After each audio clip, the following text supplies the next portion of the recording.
firstly, the fundamental difference between defense and corporate world is firstly, defense, armed forces per se, is not a job. We don't take it as a job. Corporate is a job. Armed forces is it's a way of life. It's your passion. Passion brings you here. Nobody will go and take a bullet on his chest for 30,000 rupees a month. That's the salary of a Jawan, normally. So it's not about job. It's about the passion. It's about the leadership, which is driving him to lay his life for the country. Hello everyone, welcome back to the GB Show. Yes, it's a big back, season 2. After all your love, which you have given to the 75 episodes of GB Show season 1, so this time I have brought you the season 2 with amazing cybersecurity learning, amazing guests, and a lot of technical discussions so far. So the discussion which I want to do today is all about defense, cybersecurity, and the people who have served Indian Armed Forces and their experience with the corporate cybersecurity as well. The learning which they have got either in Air Force, Army, Navy, and what kind of discipline and the procedures they have learned over there and how that is getting implemented in the corporate environment. That is something which I will like to talk today. So before I start, first of all, I will like to wish you all Happy Independence Day. And this episode is tribute to the spirit of Indian forces.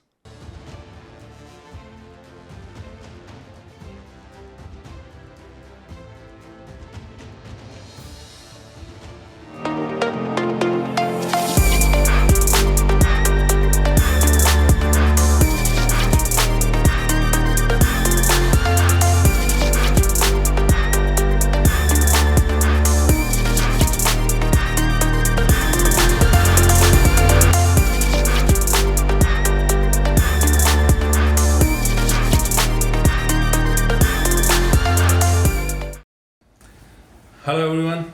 So welcome to the GB Show. So I think as I have introduced you all here, but to start with, very first thing, Happy Independence Day, and I will really like to do a MBA of cybersecurity from defense. That is my whole motto for this particular episode. But before I deep dive into understanding what cybersecurity procedures or the things which you have learned in the defense, and we will start sharing those best practices, let's start with the roundtable where I will like all of you to introduce yourself in a way that what your role has been in the past, what your learning has been, and how your journey has been transitioned to the cyber security world. So we can start with the Colonel Nishant to start with. Yes. Thank you, Gaurav, for hosting us here on this amazing platform, GB Show. Always been a fan of this show and happy to be here this time in season 2. About my journey, yes, spent 21 years in the uniform and having spent a fabulous journey in different roles, but largely in the tech and cybersecurity side. So I have been into cybersecurity training institute as a trainer in warfare. I've been into operations of electronic warfare units, and I've also been part of a lot of counterterrorism and counterinsurgency postings in Jammu Kashmir, Northeast during my tenure.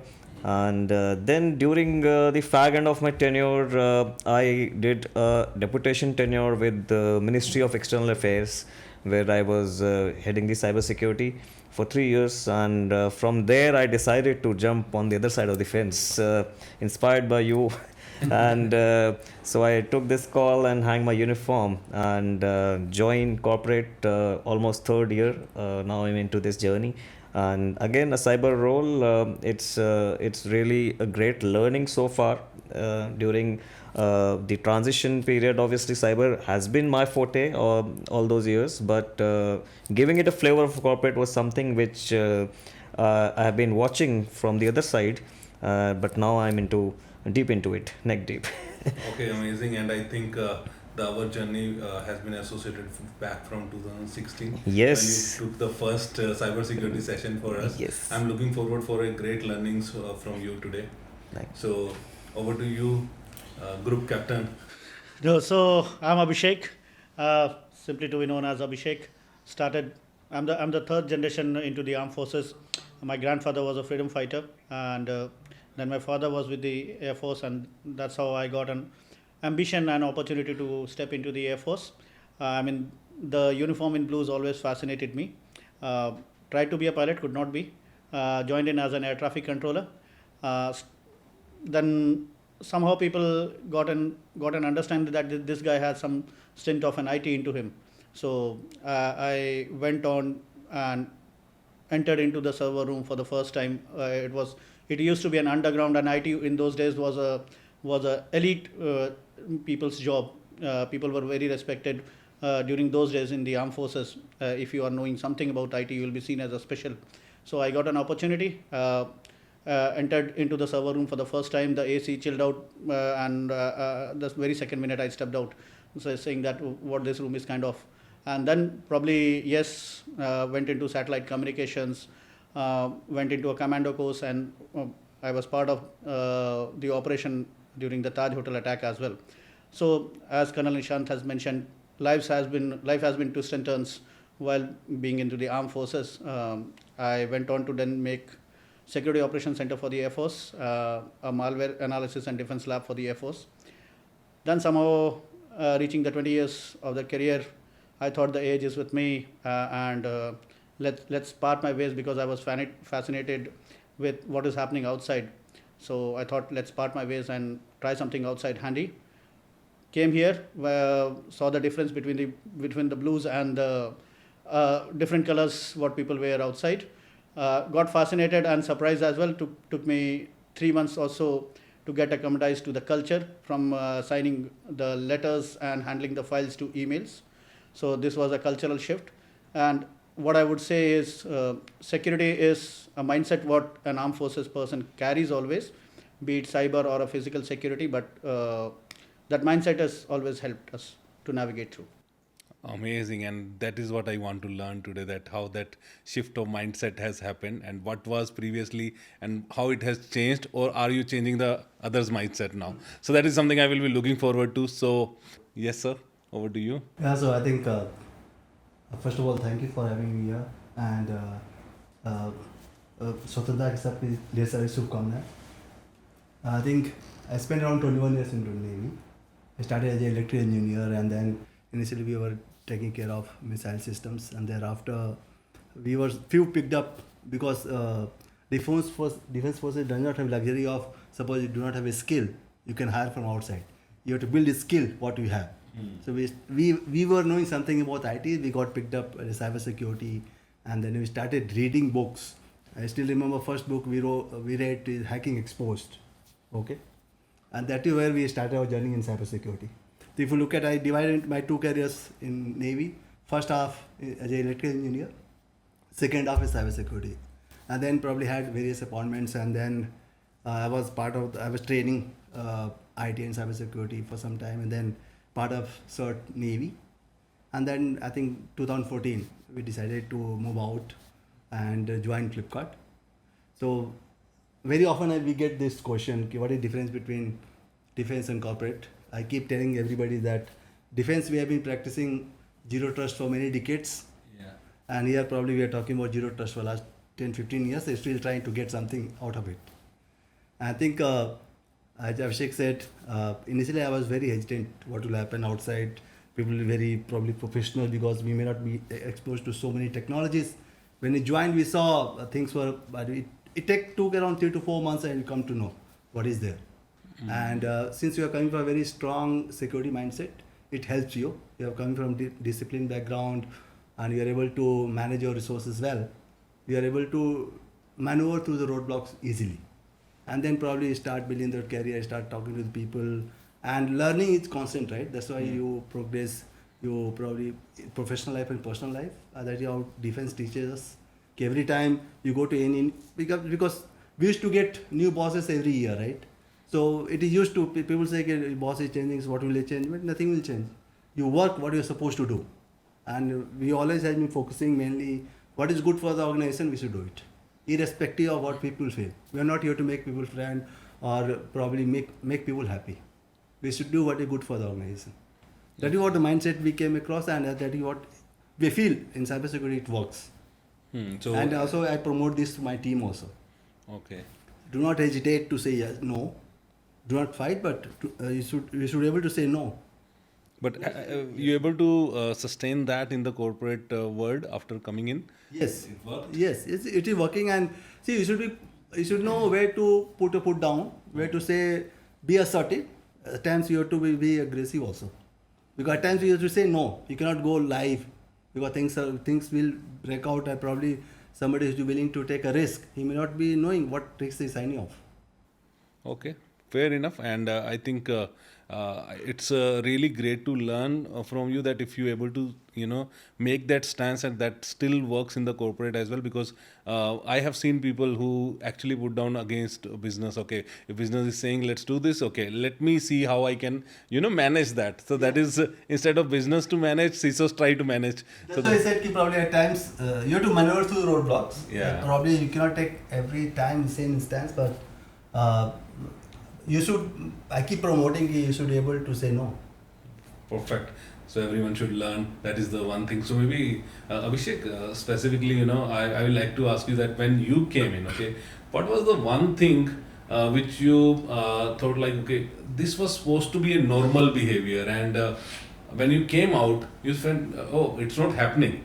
Which like, sometimes we think it's a common sense, or it's a common practice which I have learned, or because you came from that background, and there maybe you must be thinking, okay, this is, everyone must be doing this, or everyone must be following this. But when you came, that was a surprise that, oh, people are not doing that.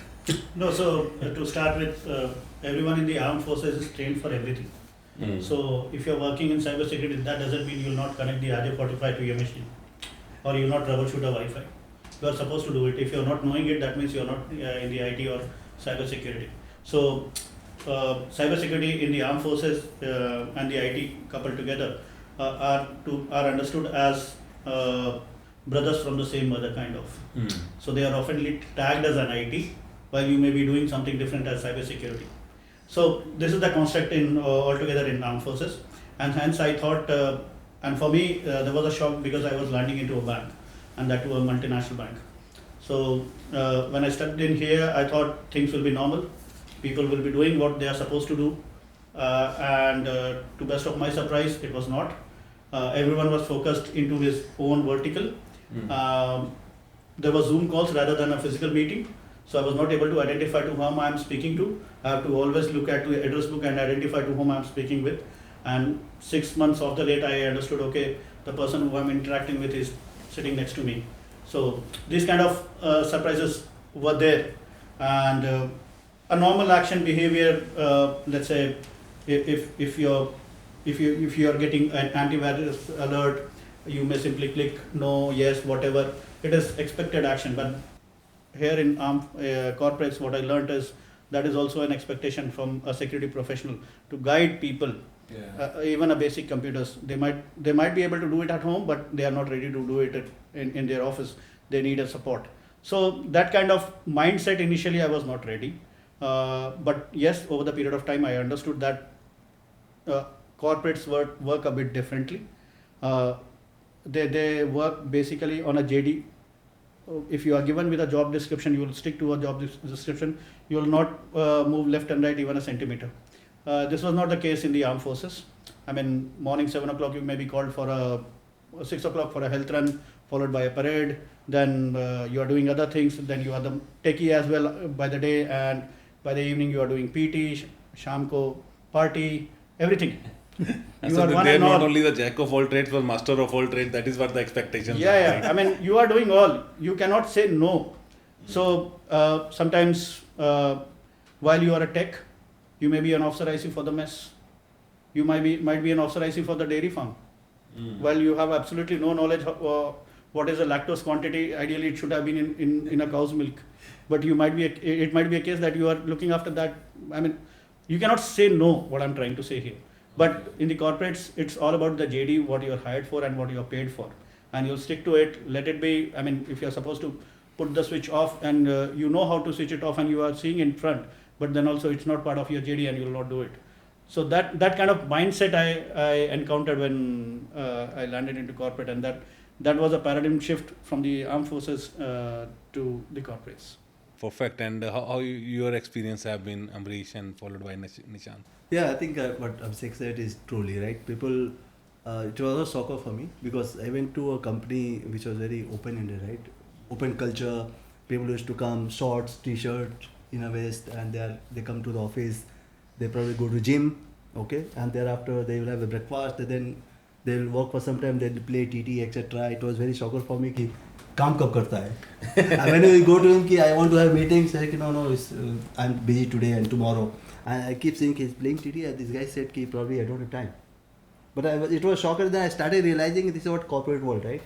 And you get adjusted to it because the kind of commitment and probably you have in defense forces, that level of commitment, I personally have not seen in corporate with the people. People are, and second difference is, see, in defense forces, people are ready to die for you. Why? Because each other life is dependent on each other. Okay, if one person does a mistake, everybody will die. Look at the navy, warships, the missile systems are there, entire fuel is there. One missile, something goes here and there, probably it will blast, right? So that kind of, we trust each other, we know each other well, we know each other family well, right? That kind of probably team bonding, etc. doesn't exist in corporate. We know each other, probably उसके family में क्या issue है, उसके बेटे का क्या issue है, we know exactly because you know a man well. And then you earn that confidence and then you earn that command. It's not that you will say jump and he'll jump. No, because you have earned that respect and command over a period of time. That doesn't happen here. People are here and one day you are taking care of everything and one day he's not happy, probably he will put a paper, he'll go. Right? So, no problem. And that's why I keep telling people, in corporate also, I try to tell people, other people in my peers and all, sometimes I see some people behave like they are owner of their life of their team members. I said we are not owner of that life. We need to ensure that they are successful. How to ensure? We are here to ensure that we create a path for them, they are successful. Hire more smarter people than you in team. Some people will fear that I'll hire smarter people, he'll take over my job. So those kind of, I keep telling my peers and I practice personally, I need to hire smarter people than me in my team. I'm here to make them successful. If they thrive, I want to see it tomorrow after 10 years, suppose you see me anywhere in the world, suppose you see, will you come running or you will say culty? So नहीं ये actually both रहता है. So even when I was in my job in JP Morgan, one of the manager, he said कि he was quite senior to me and he took me out for a drink and dinner and he said, Gaurav, the relation I want to build is, like after 10 years or 15 years, if we meet, you come and tell me that I have learned something from you. It should not be ki next time when I see you, because right now you are here only with me because you are reporting to me. But if you are not reporting to me, you will not even talk to me. So I don't want that kind of atmosphere or that kind of relation. So there are some good people in the corporate as well, who do that. Our leadership traits, if you talk about defense and corporate, requirements are same. But how to deliver, how to apply those traits are little different. Exactly. And Nishant, over to you. But one thing I will tell, how you are saying that how the life is important in the armed forces, because where if something happens, it's going to be. So now organizations are also started behaving like in that, because one mistake and your startup, your organization is out of the business, right? So Nishant, what has been your experience so far? So firstly, the fundamental difference between defense and corporate world is, firstly, defense, armed forces per se is not a job. We don't take it as a job. Corporate as a job. Armed forces, it's a way of life. It's your passion. Passion brings you here. Nobody will go and take a bullet on his chest for 30,000 rupees a month. That's the salary of a Jawan, normally. So it's not about job. It's about the passion. It's about the leadership which is driving him to lay his life for the country. It is that kind of faith in command, that kind of faith in the governance of the country, that he has joined the forces for his passion. Anybody who thinks that it's just a job, why should I do it? Definitely, that's where the difference of the mindset in the corporate world. Because for them, yes, it's a job. They will not take a bullet for you. They will not get themselves killed for something. It's for आज वो job यहाँ है कल कहीं और होगा. For them it's like that. It's just they're earning their bread, that's it. But we earn respect. We live for the motherland. We live for our troops whom we command, and the troops are looking up to us. For troops, we are the whole that family itself. The army family is their extended family.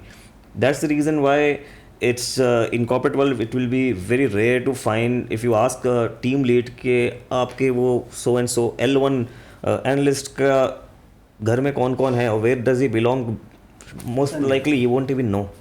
But if we, like as a company commander, as a major or आजकल तो captain becomes company commander, so you will have normally a strength of say 80 to 100 headcounts under you to command, and you won't believe, but we know their name on fingertips, all 80 to 100 people whom we are commanding, because it's that kind of touch on the ground. You are on the ground, you're rubbing shoulders with them. खाली काम नहीं करवा रहे हम, शाम को उनके साथ खेल रहे हैं, we are playing basketball. ये बड़ा खाना होता है, वहाँ बैठ के गाने गा रहे हैं, खाने खा रहे हैं, we are enjoying our drinks together. So that's the real bonding, not like जो corporate में team building activities में हम वो उसी टाइम होता है. हाँ वो उसी टाइम पे नहीं, team उसमें building, आधे लोग यही बोलते हैं कि हमें नहीं जाना है या यार ये हाँ, HR परेशान कर रही वो है. टीम बिल्डिंग में वो गेम खेल खेल के टीम बिल्डिंग नहीं होती. Team building is far beyond that. Team building is every day when you are working. वहाँ से टीम बिल्डिंग होती है. टीम बिल्डिंग एक्टिविटी से नहीं होती है. It's like when you start living life with them, you know what they eat, where they sleep, how they feel, what is that low moment in their life, what is the trouble of his life that he's facing, what are those challenges he's facing. Somebody's family, somebody's father is operated for cancer, somebody's wife's delivery is around the corner, he's running around here and there. These are the things that we know as a commander, as a leader. That's the real team building. That's where the bond comes.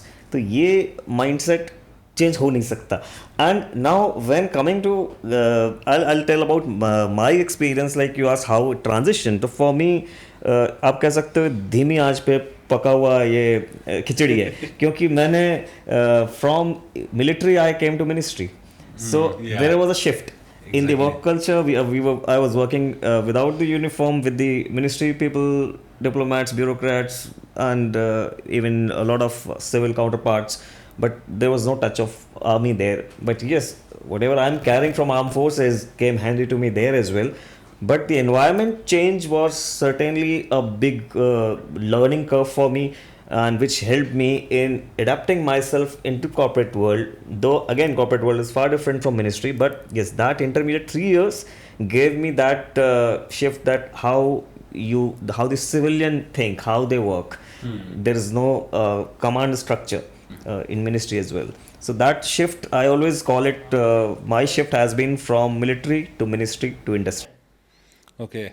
I think जो ये आपने mind shift जो की बात करी, that's really true in the sense how it is. But let's start with one thing which I know in the army, it's a discipline and standard operating procedures, right?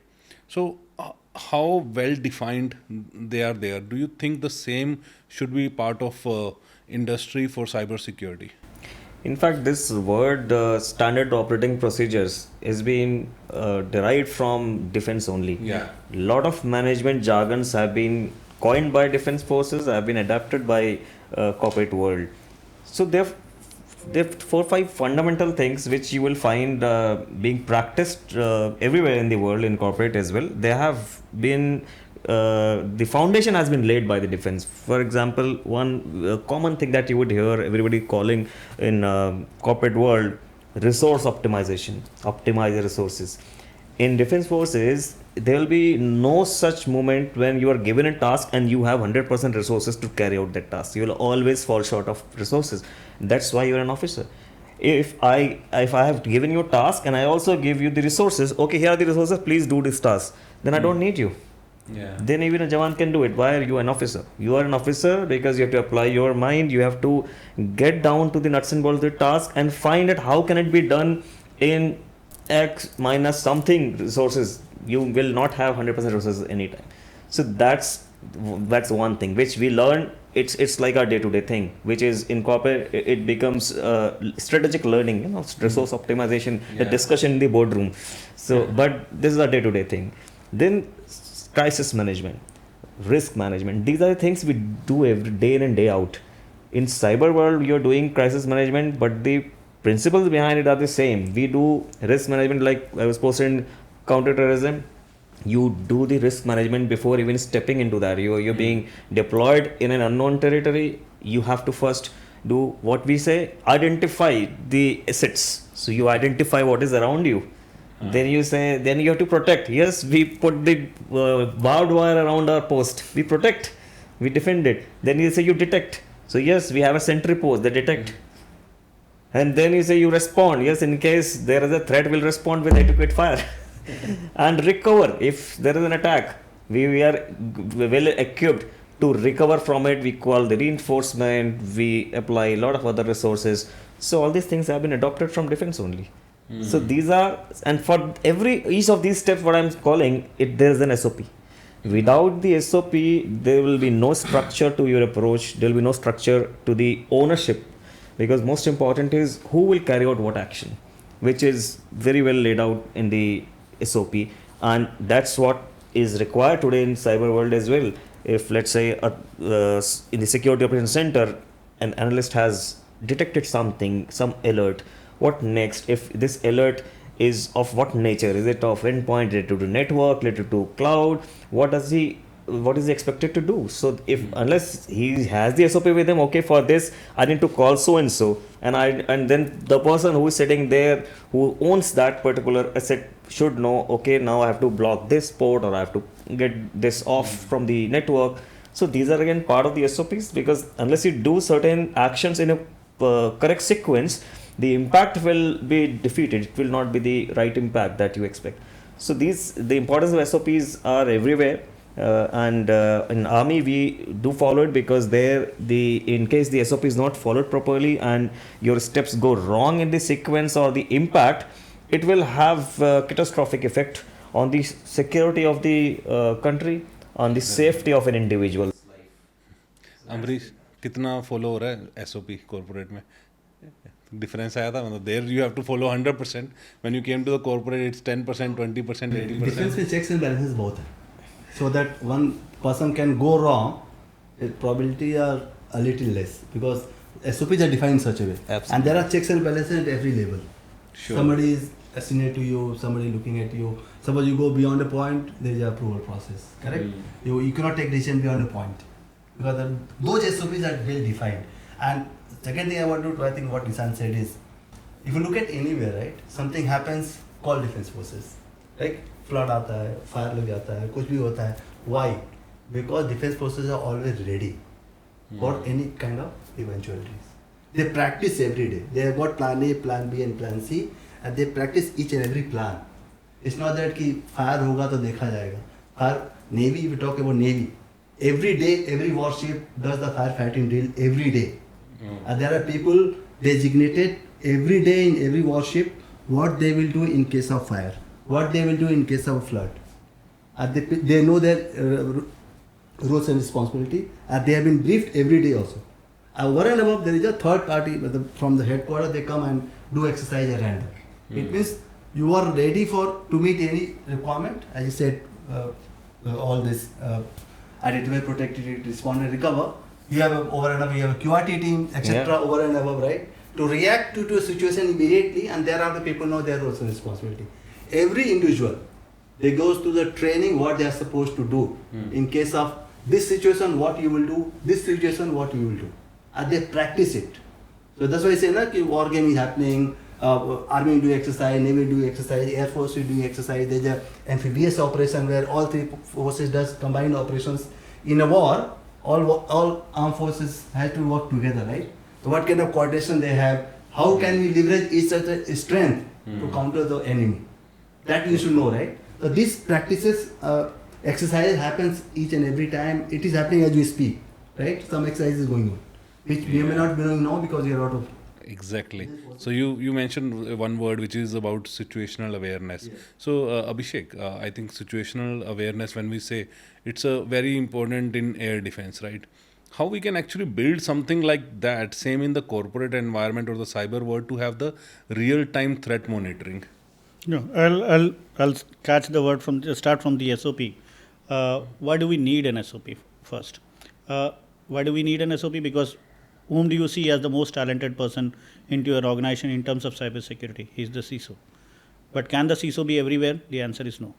But let the situation be of any kind, the output should remain same. The action should remain same.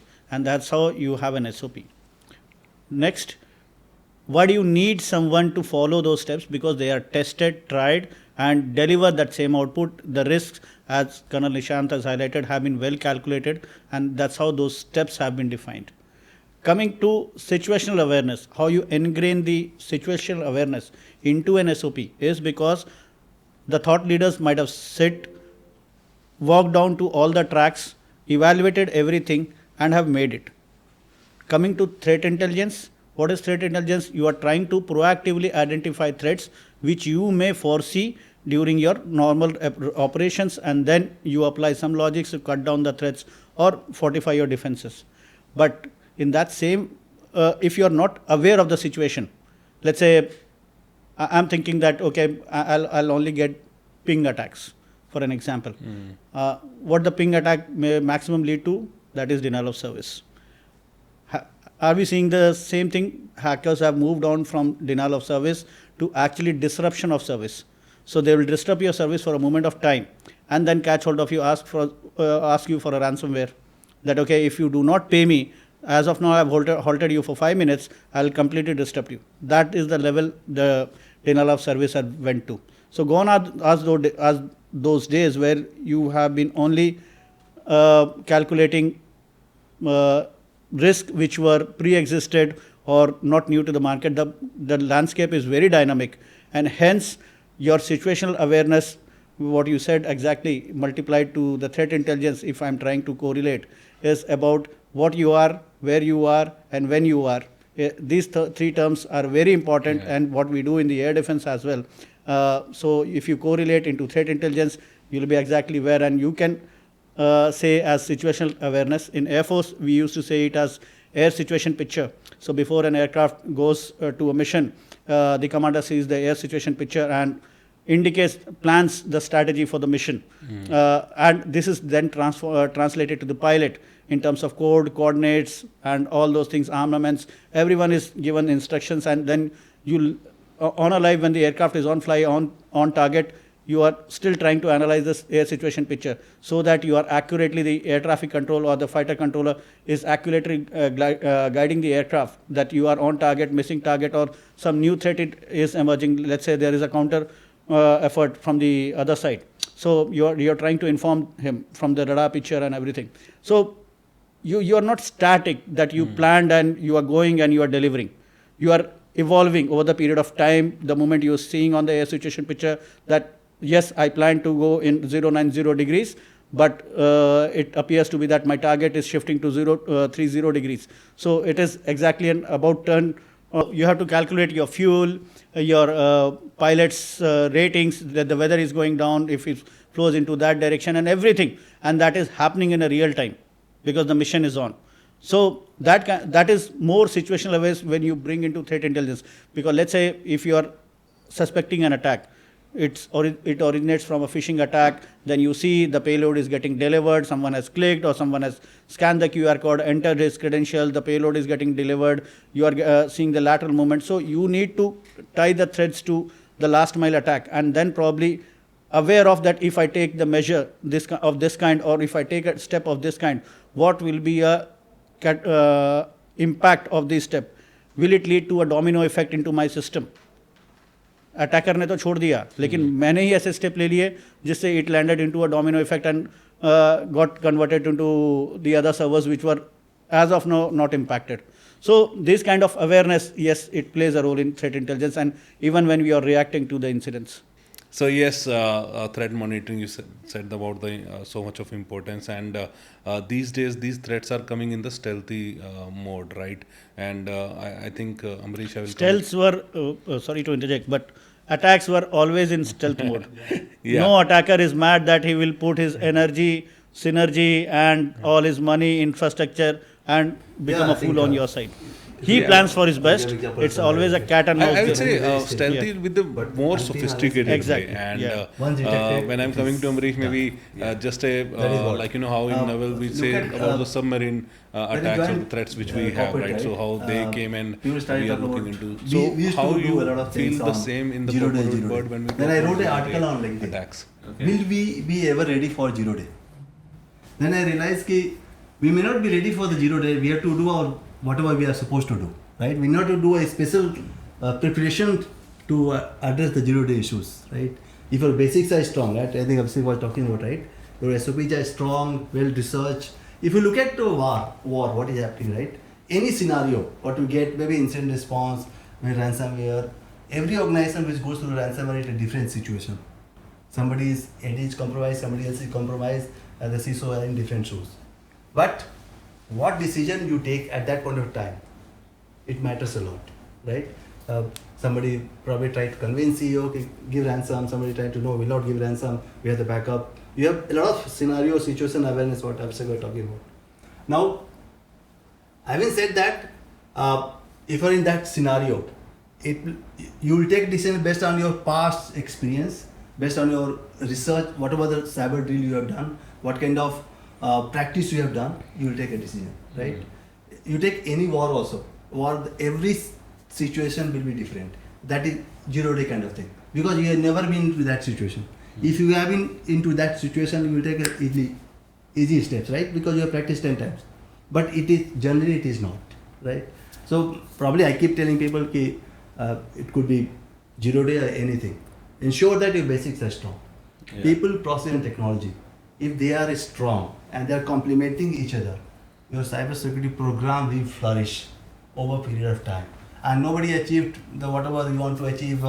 People say 0 trust I have achieved. Nobody achieved so far, right? People are on the journey. But your journey to the achieving 0 trust will become smoother because your basics are strong and you are ensuring that whatever technological investment you are doing, you have process to support that and you have people to manage it, and they are complementing each other. And I keep telling that ensure that whatever investment we have done, ensure that they are effectively being used. Look at the efficacy and efficiency of those investments and ensure that you are using what you have invested so far. And over a period of time, you need to build a culture in the company which supports the cybersecurity program. And it takes a lot of time, and you have to probably become a change manager, change agent, then your culture will change, otherwise nobody else is there to drive that change, right? So I think these are the Perfect. parallels I they can draw. think, as you shift, the culture is of course the important thing, but in cyber incident, the readiness is one most crucial thing which we Yes. have, and that is where I think Abhishek, I will come to you and say that what kind of because the best when we see in Air Force, it's about aerial combat readiness which we have. What kind of best practices we can say take from there, and you will like to tell corporates to be ready for cyber incident in the same way? So I'll start with the aircraft checks. You said about the aircraft. Before an aircraft flies, there are hundreds of odds of checks done by technicians, done by their supervisors, when the pilot comes, done by the pilot himself. So there are more than 100 checks before an aircraft flies. So when you roll out something in production, have you performed those checks accurately? Sometimes you try and skip, you put security at the last roll, telling them when my code is ready and I want to put it into production, you give him just a half an hour to sign off. That is how it's about planning to fail rather than failing to plan kind of situation. So you are planning yourself for a failure if you're not going through those checks. A simple example to it. So have you made your incident response playbooks well in advance for different kind of situations? If your answer is no, then you will be tossed. It's just about a moment in a day that it has not come. Otherwise, you will be simply tossed because you do not have run books, you do not have playbooks, you do not have a readiness on your side. So do it before you start. Even if it is a learning to you, do it on the same evening. If you have learned about an incident, make sure that that incident is not repeated and not bothering you again. If you are getting similar kind of phishing attack and let's say you have spent 40 hours to investigate and eradicate that kind of phishing attack, make sure that you develop a playbook so that if you are not there tomorrow, someone else just reading that playbook or a run book is able to deliver the same what you invested 40 hours, and that is what we were tying to an SOP.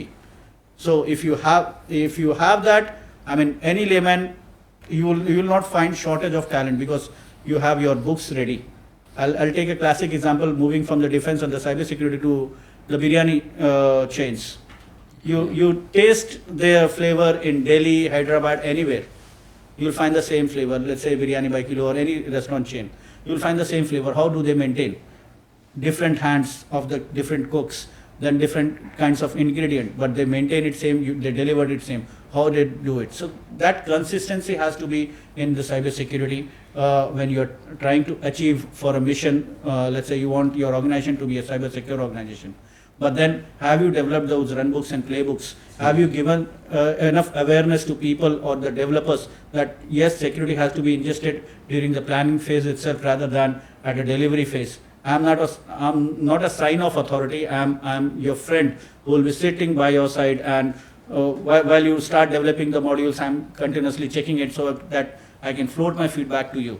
So let's say if 30th is your date mandate to roll out a project, I'm sitting from the first day onwards and I'm with you to deliver it. But that kind of awareness has to be built across so that the organization is cultured, secure, and delivering at times. Amazing. And quickly taking from that biryani part. So Nishant, the Behruz biryani in Mumbai was the same taste like in Delhi, or it was different? It was as spicy I had in Delhi. Okay, perfect. So that was on a lighter note, but coming from that incident perspective and then moving to our shift to the Navy, we have seen Navy works in the unpredictable situations, right? And cyber attack also can create sometimes unpredictable situations. So what and how we can maintain actually resilience or communication when there's like situation it's an isolated or high risk environment. So what are your lessons for cybersecurity in that case? Yeah. So probably if you look at warships, right? They are sailing at some part of the world every time. One is the satellite communication we have, right? So if you look at people are talking a lot of things. They are talking about underwater sea cable and etc. Right?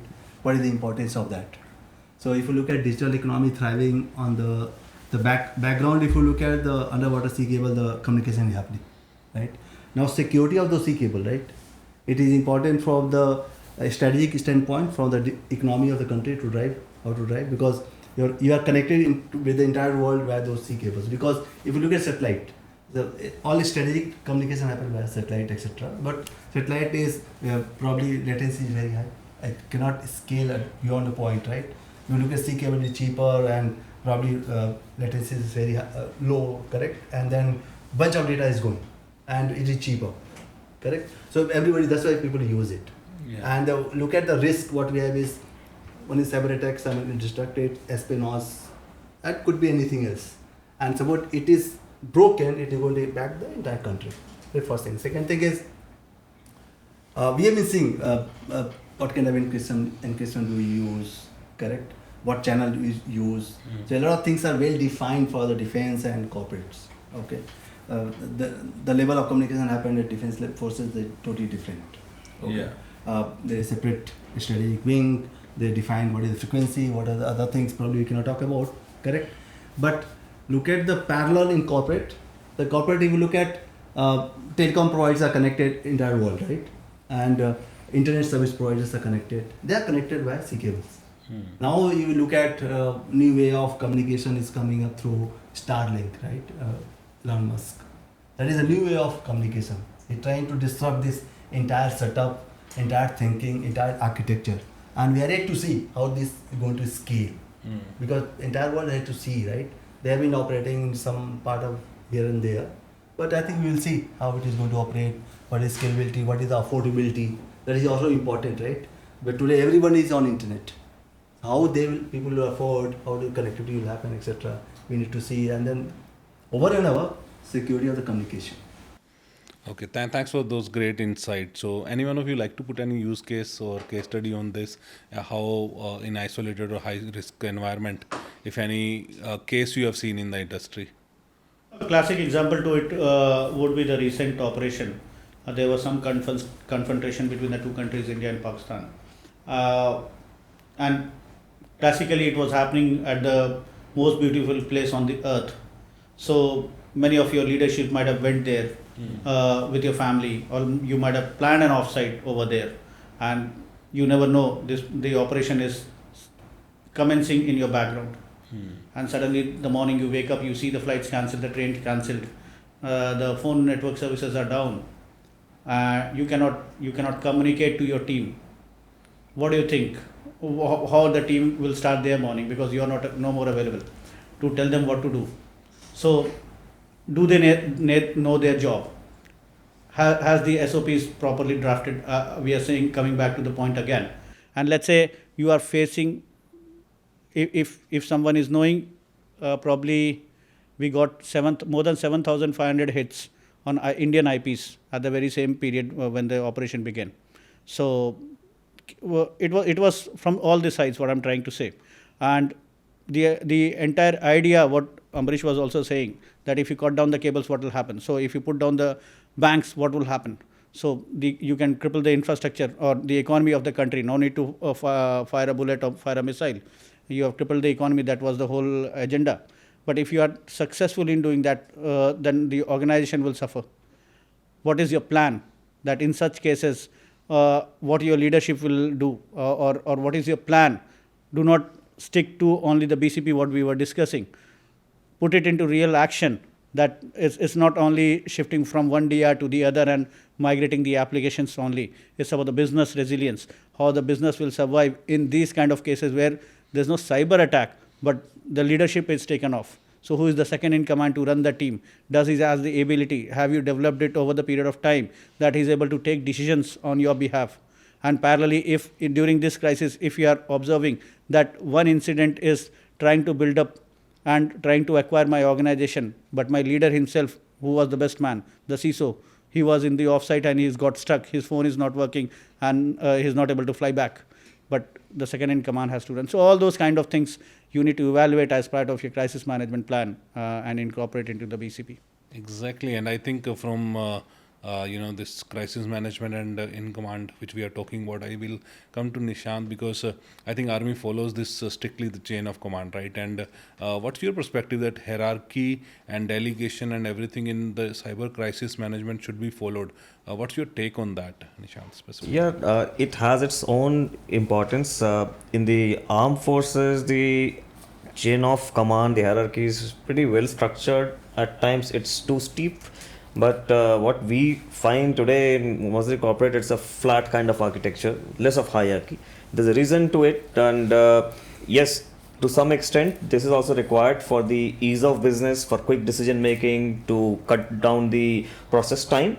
But yes, when it comes to very essential functions, for a use case in my mind, which is like, let's say an exception management, you're seeking an exception to grant some access to a certain set of users which may pose threat to the overall ecosystem.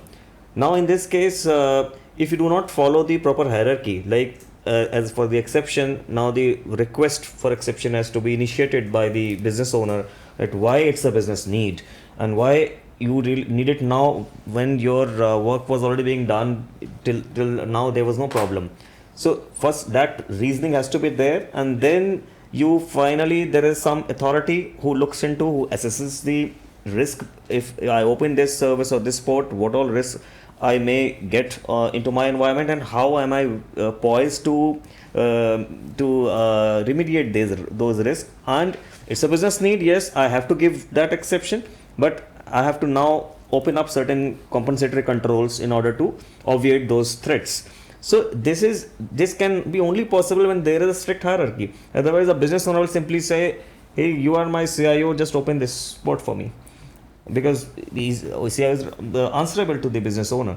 But if there is a hierarchy, yes, he has to take an approval from the CISO. That this is a risk approval team or this is an exception approval team who will get into the nuts and bolts of the risk, and then only it will approve. So this hierarchy, what we follow in Army, is we will call handy here. It has to be adopted with that kind of seriousness what we do in the armed forces. Secondly, about the response. Now, one is you have granted an access after evaluating risk. Now, next is in case now a risk happens and it turns into an attack. So now comes again the chain of command. That who has granted, why it was granted, whether this thing. So this is audit trail that we talk about today in cyber world. So it builds the audit trail as well. That's the relevance. Okay, and thanks, Nishant. So I think that's there, and a lot of threats we have touched upon. Maybe Amrish, I would like to know from you. These days, we are hearing a lot about underwater cable security. Is the threat real, or any take on that as well? Yes, I think we spoke just some time back. It's a real threat, and a lot of things are happening in and around. To relate to coastal security or maybe international waters, right? People are taking due care to ensure that connectivity is maintained because we cannot live in silos. Probably everybody look at the India digital journey, right? Look at the NPCI, the UPI. I was talking to, keep talking to a couple of maybe when I take a cab, right? I ask you, how do you use UPI? Do you think that UPI is in which other country? If I say that UPI is only in India, nobody knows that this only happens in India. And that is a very, जैसे कि India में sir बहुत proud है हम लोग की तरफ से हमारे लिए. And last year I was in Germany, and their VC of the university was talking about he came to India. His ambassador took him to shop. He bought a chili for 40 rupees, and he scanned something, and the speaker spoke. I was saying, what is happening here? And then he said, the ambassador said कि the lady is sitting there. Speaker ने बोला है, उसको समझ में आ गया कि मेरे अकाउंट में पैसा आ गया, तो आप जा सकते हो. Then he realized कि building a trust in digital system, using such a small innovation, and that's why these things are successful, right? 5-10 years back, there were a lot of hesitation, right? You used to see a lot of UPI fraud. People used to change their barcode, and pan wala, mithai wala, never used to, after 2 days, 3 days, they used to recognize कि मेरे account में पैसे नहीं है, क्या हो रहा है? Then this was the innovation done by the UPI guys कि स्पीकर लगा दो, बोलेगा मतलब पैसा अकाउंट में आ गया. And then he said कि this kind of innovation happened in India. I was taken by a surprise. If it can happen in India, why not in Germany? And he said कि I want to make sure that every student of my university goes to India and look at what kind of things are happening. Okay. Look at the scale we operate a digital economy, what is growing. We saw at the back end what is there, internet connectivity, etc. And every entire world is connected through the internet, right? And it is by and large via cables. That's why it becomes very critical and important and strategic point of view. That's why a lot of due care is being taken. And we see here sometimes cable is cut and it was down for few minutes, few seconds, and gets repaired. People are monitoring 24/7, and there are checks and balances placed so that ensure that whatever cable we own and owned by the telecom operator or internet service providers, they have processes in place, they have a substation, etc. So that if something goes wrong, how will come to know, how will repair, who will repair. But I think in this case, BCPDR is well practiced and because it's all business independent on the connectivity, right? You go to any other country, you have Airtel SIM, right? You get activated, you are working, right? How it is happening? You get activated in India, you go to US, same SIM is working because there is a flow of information happening. Okay. I think these are the very static sector. At times we don't know because it's a very back end, right? And even during this war, what is happening between Russia and Ukraine, if you read entire why this war started, etc., you'll find something related to this underwater gas pipeline, etc. Yeah. So exactly. they are very static. And many times we have seen many misinformations as well in these kind of areas. Maybe Nishant, I will come to you and ask that how army, get ready for this misinformation or psychological warfare, and do you see anything related to the same in the digital age as well? Yes, absolutely. Today, in this era where social media, your digital gadgets have become part and parcel of your life, and same is applicable to the people who are in army.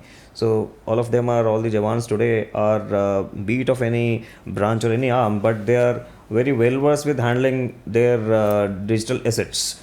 So now the risks are the same. So they are also although there are certain internal policies as to what all things can he use, what all applications are not supposed to be used by a reference person. There are certain the social media platforms, they are not supposed to be using it. It's as per the policy. So but again, since till the time he is on duty, he is following to that. But when he is on holidays, he is at home, he is exposed to that environment, and the information which flows in, it is equally he's equally exposed to it. Now, fighting the misinformation is something which already there's a lot of efforts by every organization within the organization itself. But how we deal it is, firstly, make your team aware of the right situation first. Though we always say information should be shared on need to know basis, rightly so, but the larger picture should be known to everybody so that he can apply his rationale when he is subjected to certain information which might start making him think whether this is true or not. So before that, we have to make them aware about certain malicious attempts by the adversaries to malign the image of the country or to spread unrest in the country. What are those what are those modus operandi or the adversaries? So we make our team aware of it. And also the communication is very important here in both the ways. One is while I'm disseminating this instruction, and at the same time, if in case there is something which needs to be reported, who is that nominated person who has to speak? Otherwise, today what is happening is, in an organization, an incident happens, anybody and everybody becomes the speaker or the representative of the organization, which is not right for the reputation of the organization, for the stakeholders, because today stakeholder will also be sensitized about what is the impact. Let's say a breach occurs in a company. Now there are investors there are clients, there are customers, and there are stakeholders. Now if anybody and everybody rises up and starts speaking, oh, we have lost the data, oh, this happened because of this attack, or this because of the business email compromise. If everybody starts speaking, there will be a lot of misinformation reaching to the person who are not supposed to be exposed to that. I'm not saying conceal the information, but you have to take a call. What needs to be shared? What is that which needs to be contained within your own environment? And then there has to be one common statement of the organization, which can only be possible if you have a discipline about communication. That these are the nominated persons who will speak. There will be a media interaction as well at times when the breach occurs. Who is that person who will speak? What is that statement? And all of us they have to be in sync. Don't conceal, but you should have a common official statement, which is only possible when the communication protocol is well established and laid down.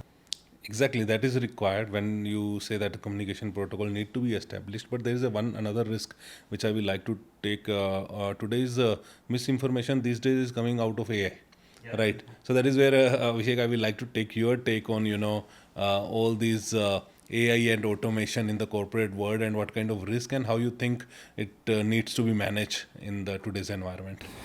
So see, Gaurav, misinformation can only be curbed with right information. So this is what Colonel Nishant has also said. So the more and more you give information, the less you'll be having chances of misinformation. If I translate it correctly to the corporate terms, it is known as awareness. So the more and more you run awareness campaigns, the less you are susceptible to getting misinformation amongst the employees. If I take the AI and the sophistication, especially with the AI, this misinformation kind of attacks or the campaigns are predated. I mean, if you go back even before India's independence, these things still existed. The shapes were different. Initially, it started with word of mouth. People will spread lomdi aaya. We have all heard those stories in our childhoods. Then it translated into the press media, the newspapers. This is how the Britishers ruled, that they started their print media, tell the country that they are great, and in fact we were at the lower grade, and hence they are supposed to rule. They are born rulers. Take the example of whites and blacks, all this. So I would say the methodology of delivery and the sophistication of delivery has changed, but the the intent remains same. You need to deceive someone. So if I take phishing, or let's say if I say that okay, your company is going down and this year you will not get bonus, or let's say there's a great job opportunity. So the sophistication of that attack has improved with AI. Now, how do you curb it into your organization? So first, as I said, make something which is standard, like what Colonel Nishant said. Just you have communication flows.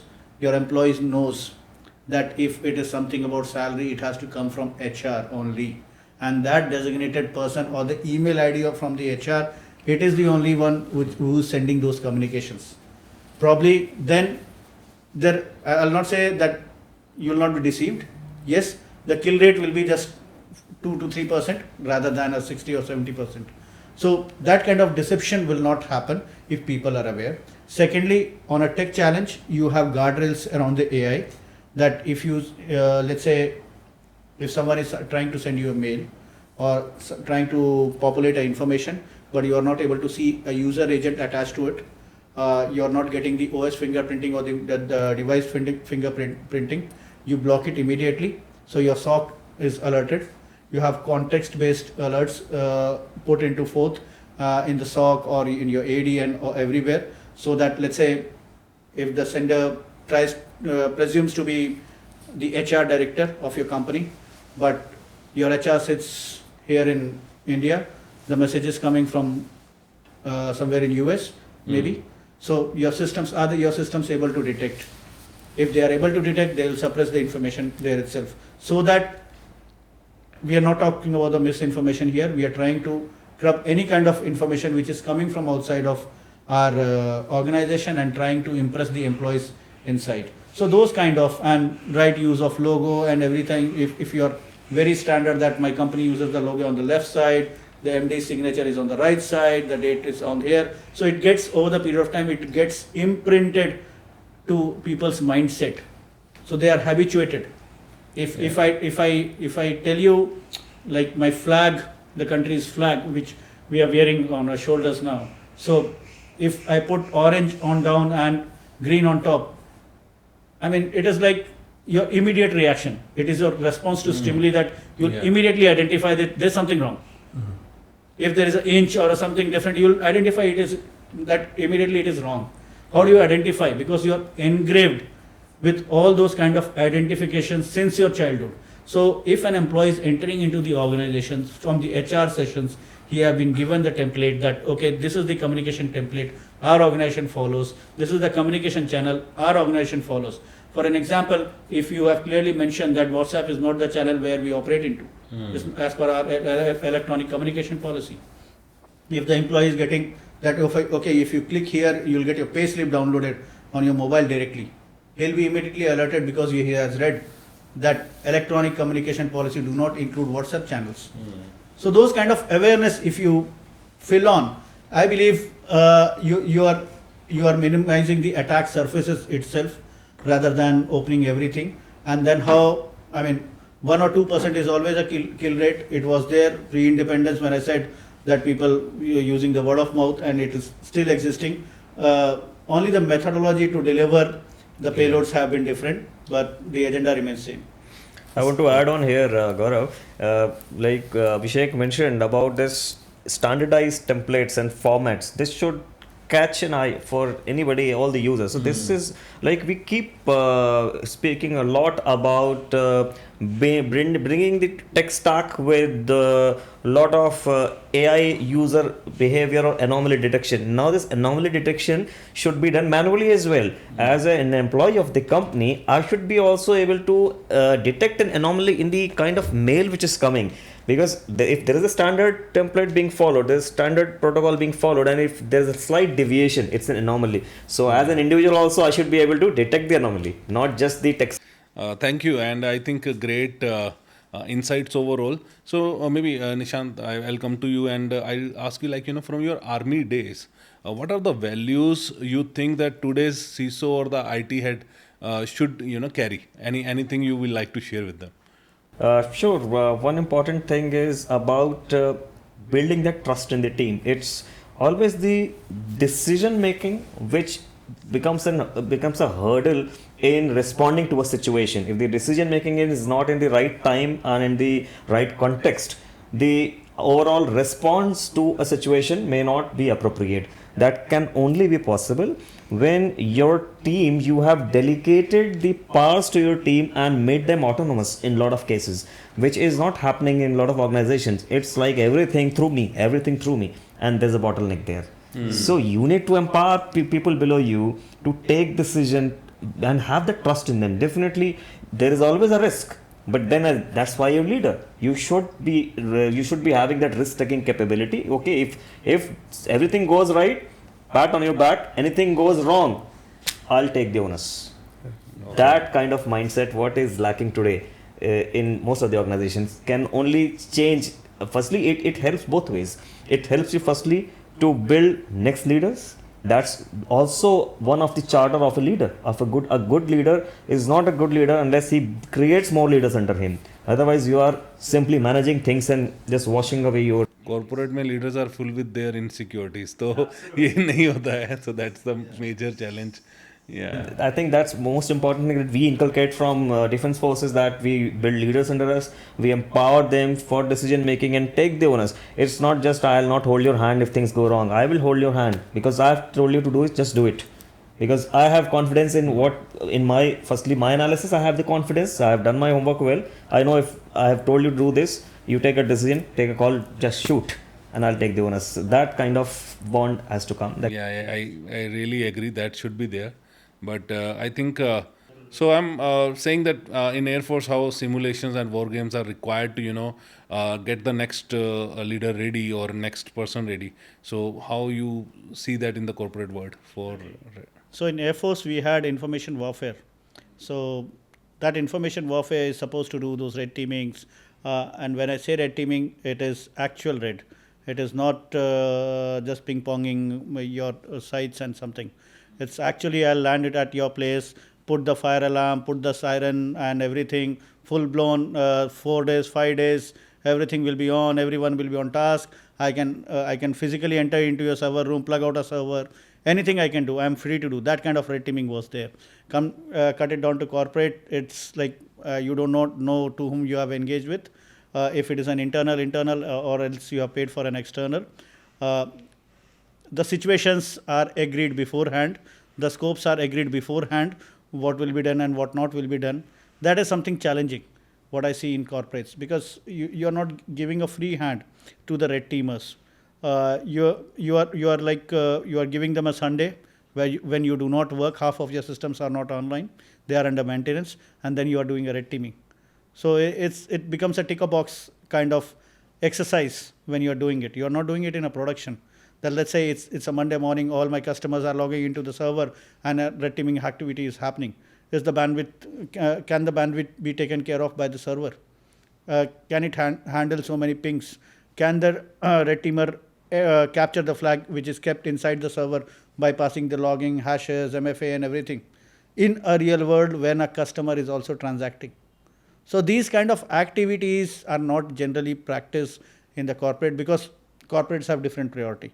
For corporates, minting money is a priority. Serving customers is a priority. For defense forces, serving the nation, protecting the nation is a priority. So they really want to test if let's say my base is getting bombarded, half of my base is getting bombarded, is the other part which is remaining, can they take over the operations?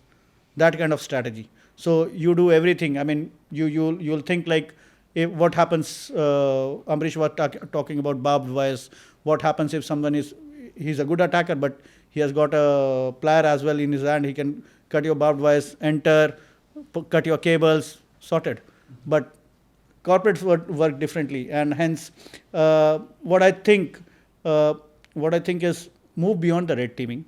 Do a breach and attack simulation on a continuous basis so that you know your internal vulnerability. Then go for a red teaming. Do not do a ticker box on a Sunday. Do it diligently.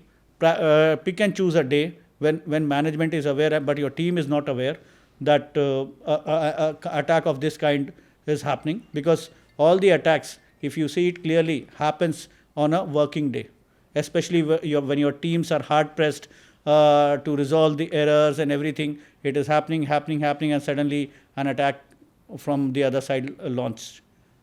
So your team is not able to decide whether they should focus on a customer delivery or move on to remediation, because immediately he's getting calls from SOC that okay, I'm seeing this user compromise.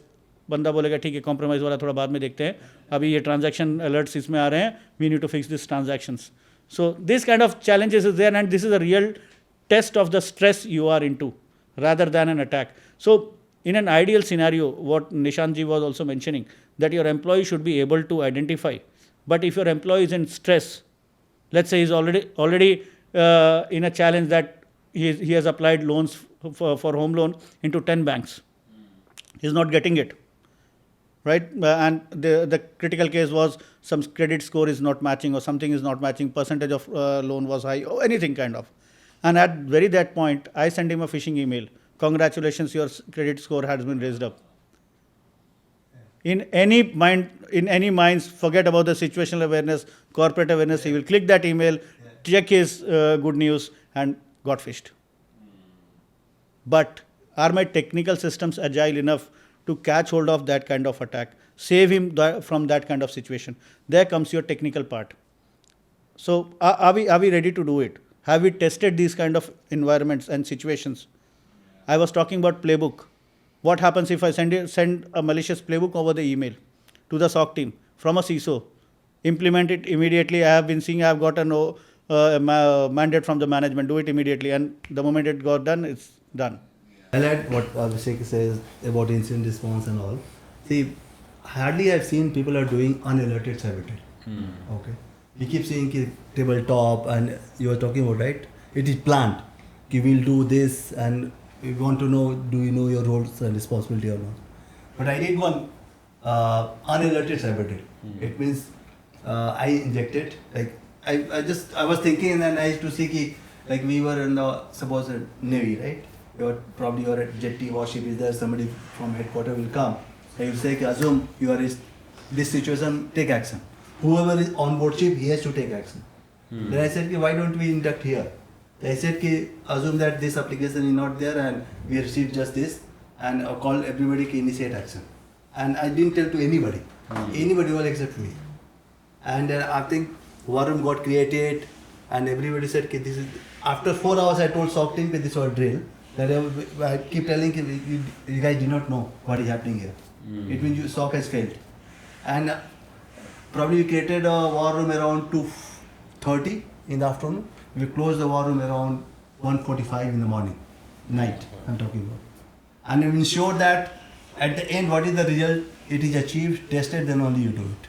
Similarly, probably I'm just drawing a parallel, what I probably keep experimenting our learnings from the Navy and all. Something called ReactionX, okay? So what is ReactionX exercise in Navy is, this exercise, so somebody will ask you how fast you can produce your ecosystem. Okay, so somebody will say, okay, IT in charge to give a list of USB drive you have in your department and present those USB drives. He should know how many USB drive he has in defense post, right? It's very serious thing, right? And to whom he should give that register. So whether it is updated or not, whether he knows or not. Similarly, there are a lot of ReactionX. It means your action is being looked at, how well prepared you are, how well you know your duty, and how quickly you can respond to. Similarly, I did in here as an incident response. I got all the infrastructure guide, all IT guys. I said, tell me, domain administrator, how many domain administrator you have?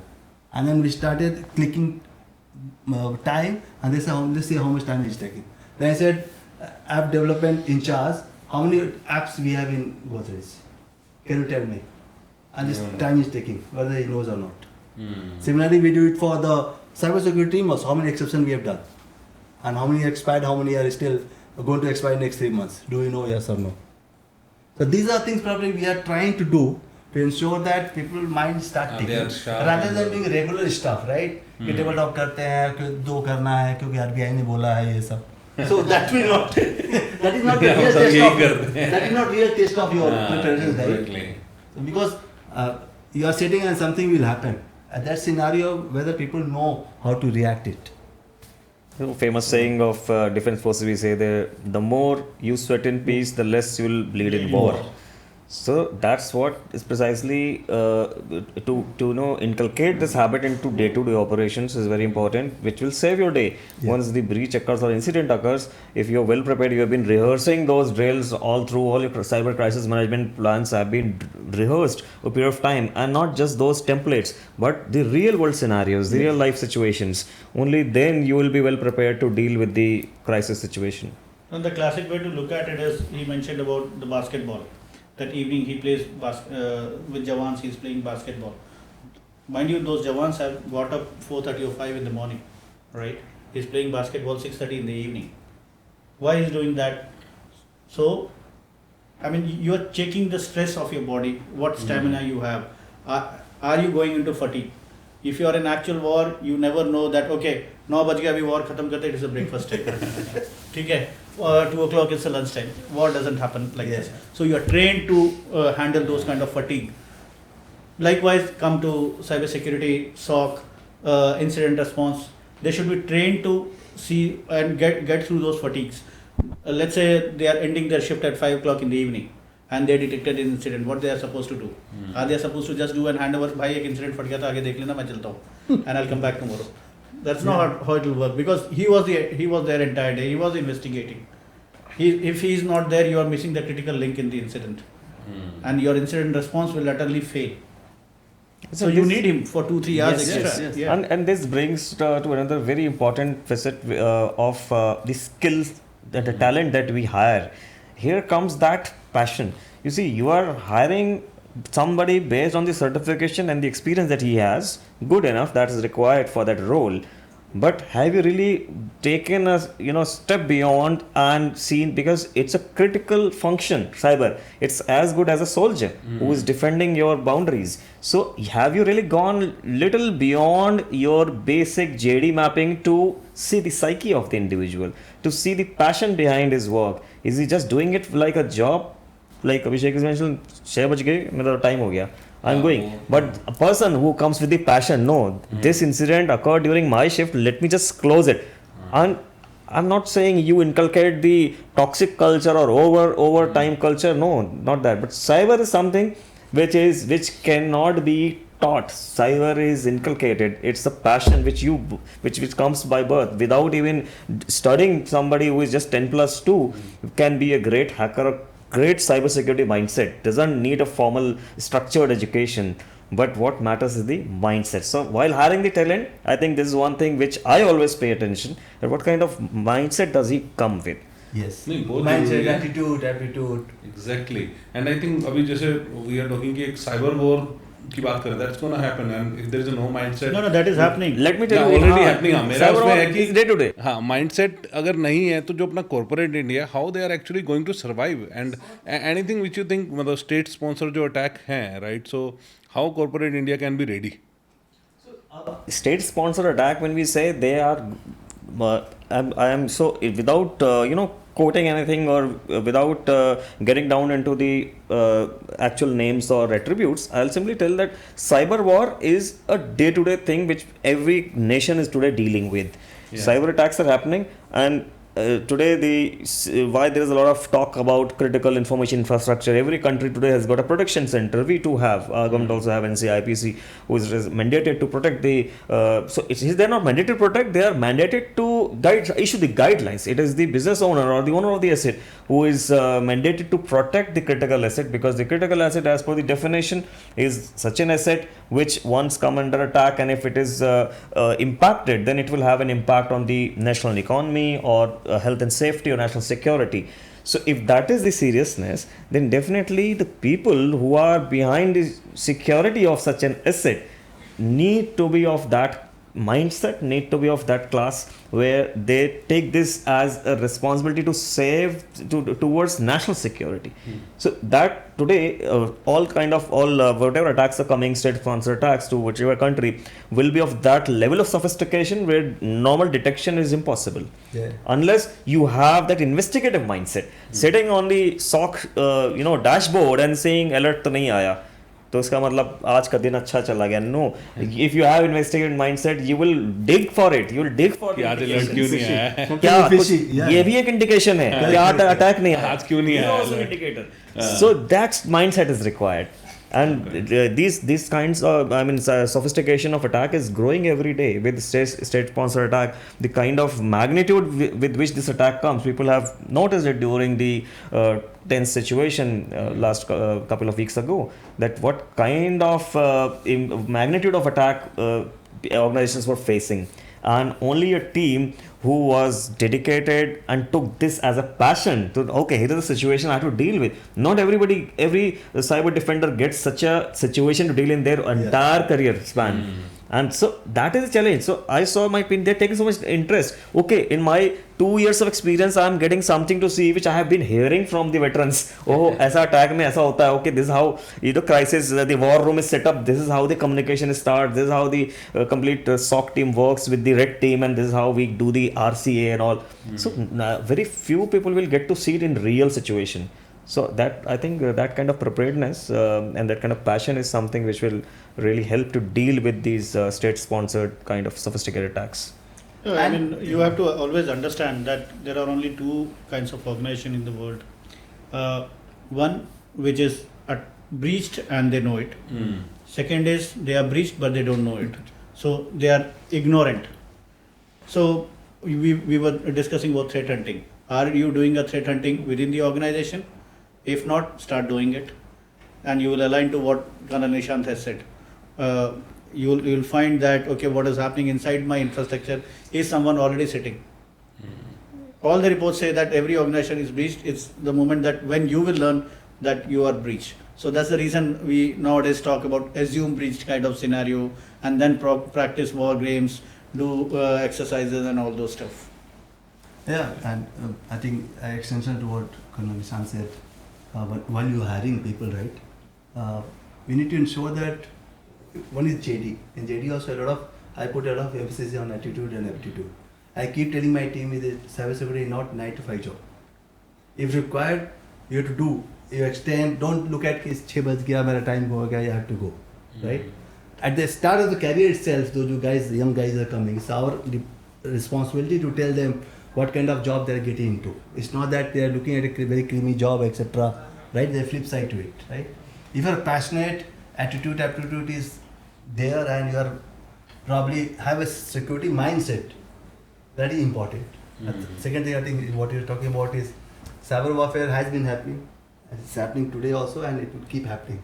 But I think the complications and the scale is increasing. Okay, with the AI coming in, I think it has become more faster, more complicated. That's why in cybersecurity world, you have to be very keen learner, right? You understand what is happening. You learn new technology, how it can impact you negatively and positively, right? We are talking about today AI for cybersecurity and cybersecurity for AI, both, right? And we are struggling. Look at hackers; they are using AI for anything, right? To attack. But in corporate, we are discussing whether AI is good, bad. Shall I protect? Shall I allow it? Can I have an exception? Correct? We are dealing with this. And at the second time, probably OEMs are struggling to provide the AI capability in their products, right? We see some flavors, but it's still miles to go, right? But to look at the game, it was never fair. It has become more widened. Difference between attacker and defender, the gap has become wider. Yeah. Now you have to fight AI with AI. That kind of, if somebody is keen to learn, then only he will be able to counter it. Correct? Even if he does not have right technology, if he have a passion, talking about he has the attitude to learn, he'll figure out something else to counter it. If your basics are strong, you'll say, okay, look, let it come, but my basics are strong, I can do this, that, there's a counter measures I can take. Even if I don't have right tool, probably I can at least sustain for some time. So there's apart from on the lighter side, from the cyber warfare, there's another warfare very prevalent these days. That's called jargon warfare. Yeah. So there's a jargon warfare which a lot of you will hear people talking. Oh, I've got some even say I've got agentic AI in my product. So this dude blah blah blah. Somebody comes with no, I've got a different kind of UEBA. I've got something you have only heard it in EDR, but what I have do is something XDR and then whatever MDR, and then you keep adding jargons, keep adding it. But end of the day, it is the man behind the technology. Yeah. It's the soldier behind the weapon who will ensure that the weapon is used effectively and it is being aimed properly and the impact is what you desire to have. That's Awesome. same with the security technology Awesome. as well. I think this is really an insightful discussion, I must say. And if I say how I started कि defense से हमने MBA cyber security कर लिया है, ठीक है. But my last section here, you know, specifically where I will ask you to talk to my audience directly. Okay. And you know, there are many budding entrepreneurs, CISOs, newbies in the cybersecurity world are watching this show right now. Okay, and at this Independence Day, if you want to give them a learning, any advice, any best practice you want to share with them, what it will be. So Abhishek, we can start with you, and audience is all yours. Then Nishant and Amrish. followed by- Sure. Yeah. If you are someone who is starting or aspiring a career in cybersecurity, and if you want someone from a defense forces to mentor you, so how we started is about a mindset. Security is not about tools, technology, or anything. If you are having tools and technology, you can become a techie on the best part. But if you do not have a mindset of security, let it be any technology, it will not come to you as a weapon. If you want to use it as a weapon, put that technology into force, have that mindset, so that what Colonel Nishant said, it is the man behind the weapon who aims, fires, and hits the target. So if you want to go there, first try and develop mindset. How you develop the mindset is you read about the attacks, you read about the technology, try and do the permutations and combinations of the attacks and the technology, read the use cases and develop that mindsets. Once you have developed those mindsets, try and understand how do you recon, how do you profile people when you launch those kind of attack, what impact will you create, whether the impact was the one you wanted to desire for it, or you have just landed to it. It is not always about catching a low hanging fruit. It is about challenging the most difficult situation you are supposed to be into. So while cybersecurity is a fascinating field, the most paying job in today's world, but as you might have heard into the discussion, it will take off your nights. So if you are ready to boot in and maybe not think about the family or your personal time, get in. You'll be get the paid most, and you reach to the top. For the CISOs, I would say you are no more a techie. You are more a business enabler. You are more into governance. You are expected to deliver rather than becoming a roadblock to the organization. And hence, think from the management's hats. Wear a hat of a business enabler. Try and develop a security aware culture into your organization. Meet the stakeholders very oftenly, so that you are into the plan whenever they start, and you are supposed to deliver. You are seen as a brother rather than an enemy to them, and they should not hesitate to reach out to you. These are the 2 cents I wanted to say, and everything going good, it gives a good start. Thank you, Nishant. Over to you. So I'll say first I'll address my brothers in uniform who have decided to step out and take cyber security as a profession, as a career. I'm sure most of you would not have got that kind of cyber security practical exposure in the defense forces, what is expected to be delivered outside in the corporate world, because the paradigm is too different, the environment is very different. But if you've decided to take this plunge, so come with a mindset of learning first, because the day you think that I know everything, learning stops. And trust you me, there's a lot to learn once you step out.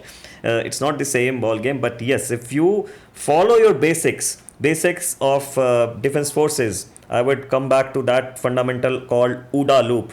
OODA is OODA: observe, orient, decide, and act. This loop is always, it comes handy. I have applied it in real life and in cybersecurity as well. So don't just start acting.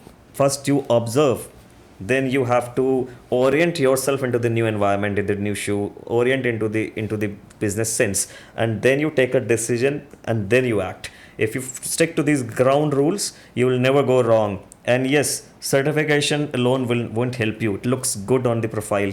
But what helps you is the real strength that you have. Identify your strength. I never encourage that, you start attacking things you learn more. No. Attacking is the easiest thing to do, because as an attacker, you know whom are you attacking. But as a defender, you don't know who is attacking you and when is he attacking you. So neither the time is known, nor the place, nor the enemy. So I think being a blue teamer is most difficult job, but then you have to think like an attacker. Okay. So that's about all from my side. All the best to all the cyber warriors. Thank you. Please. Yes, I think I'll touch upon what colleagues have said.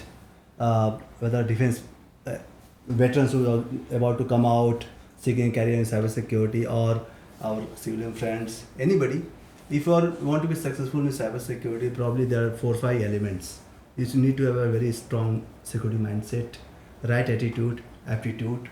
You should be able to ready to burn midnight oil, be a quick learner, and probably you should have an attitude of try fast, fail fast, quick decision maker, and probably learn from others' mistake. You should know what is happening outside. Okay, what is current running, right? If something has gone wrong in some industry, learn from that mistake, how you can apply that so that that kind of mistake doesn't happen here. You cannot do all the mistakes probably by yourself, right? Because otherwise, if you look at cybersecurity program or leadership, right, it's all dependent on trust. People feel that why shall I invest in cybersecurity? Okay, probably I keep giving example that why do you do? It doesn't matter that suppose you do a medical checkup, you cannot get you not get a disease. No doctor will give you guarantee, right? So it's all the basic hygiene piece, right? You are putting that basic hygiene piece. Probably you are getting into probably your confidence level is high. You're doing due diligence, and your probably assurance is high. So your confidence is high that my business will keep operating. So can you build that trust into your business leadership, that whatever investment you're doing, these guys are probably doing it right, and my business will continue. So building that trust take a lot of effort from your side, and a lot of leadership traits you have to probably put into practice to ensure that your team is motivated, you are connected with the leadership, you are able to articulate your requirement into the business requirement, and you are able to articulate in the right way to the leadership what you want and why you want, and why it is going to impact, right? If you are able to articulate, I think things will be smoother. And I think last one is don't try to implement something probably somebody else has done. Look at you should know your business well, and you look at how this is applicable to you. Do you have a right use case, and how it is going to improve your overall cybersecurity posture. I think these are good tips, probably based on my experience, whatever I have. I would like to suggest. Perfect, I guess. And at the last, I thought, after this conversation, I will do a rapid fire and will give one gift hamper to the winner. But after having this conversation, I think you all deserve a gift hamper, right? So, yeah, so that's what we're gonna do, and it was really insightful. Thank you for joining us today, giving all the learning from your experience, and I have learned a lot today as well. So I hope you all have learned as well. So happy Independence Day to all again. Be safe, take care, and I will see you in the next amazing episode next week. Till then, take care. Bye-bye.